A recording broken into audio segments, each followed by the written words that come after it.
Okay, good morning. This is Lydia at Homespun Quilts and Yarn, and I am doing a project called Equal Rights, and it is all 60-degree triangles. And they call for using this Creative Grids 60-degree triangle ruler.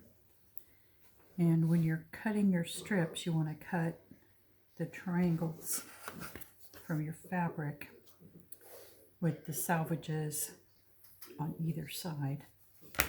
And the cool thing that I really like about this ruler is you line it up on your, where they say, I think it's 8 and 8. Yeah, 8.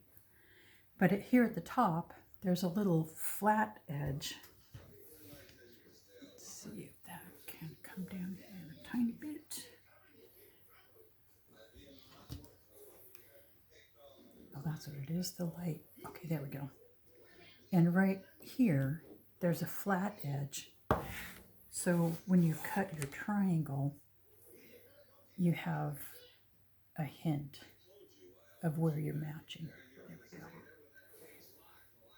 So part of the reason you're cutting between the selvages like this is you have a piece right here that's on a straight grain that's not in such danger of being stretched. So when I'm matching these, this is the top of my row, and I'm just going to spin these around quite a bit. When I lay this one on the piece I need to sew it to, I'm matching the edge of this black piece where the flat edge is with this either side of my other piece. And so now I know this is going to give me a nice 1/4 inch, and I am definitely going to pin this. I did prep my fabric by using Best Press.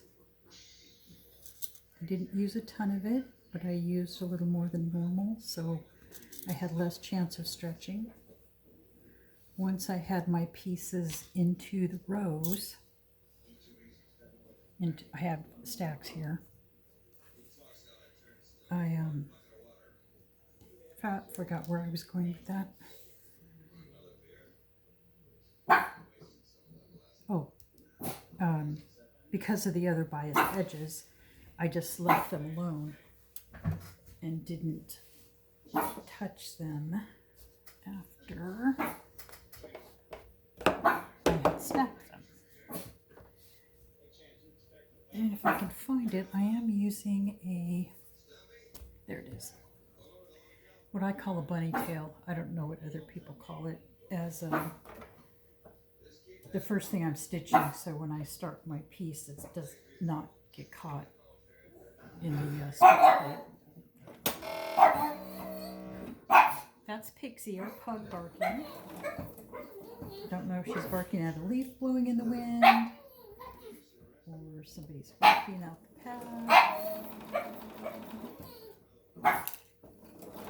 I'm just stitching over. You can probably hear my machine. And I'm just letting my food dogs guide this through. I don't want to pull on it.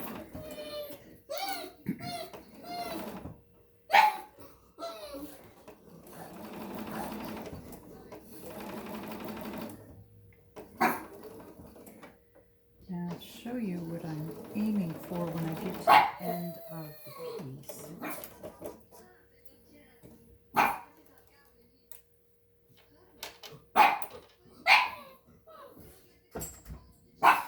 And I'm coming down to the end of the row, or these two pieces. I want my 1/4 inch seam to go right in this,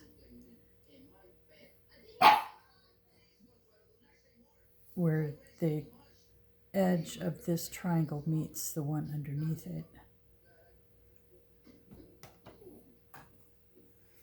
Okay, let's see how we did. So here's my piece.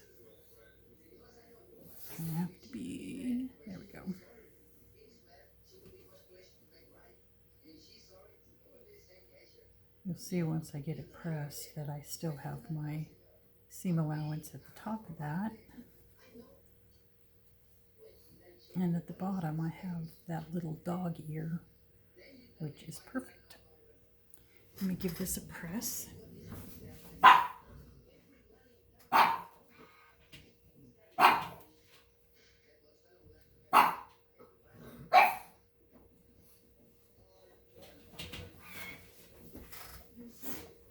I did this unplanned this morning, so I don't have a script to go by. So here's my next piece, and here's my flat side. I better get it in the right way. So I'm matching at the top here. Well, I'm calling it the top, but it's, yeah, anyway. Terminology is not my friend this morning. So again, I'm matching up the flat end with the two sides of the triangle. Then I will pin this.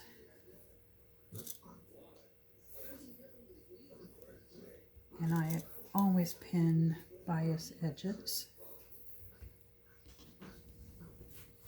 And by not restacking and moving your fabric around, the bias edges will be just fine.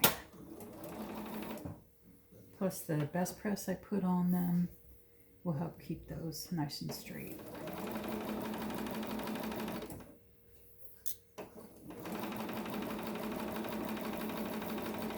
And I'm just going to finish this one, press it, and show you what it looks like.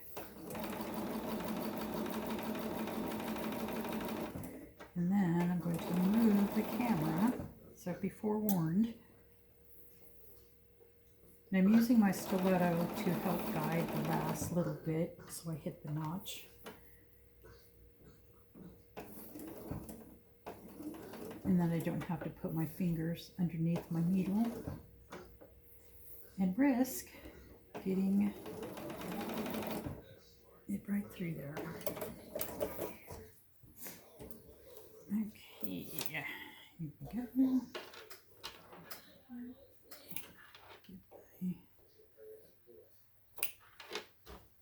Ponytail off.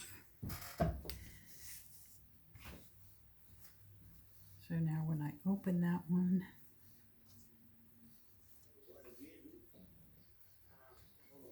okay, I should just press this.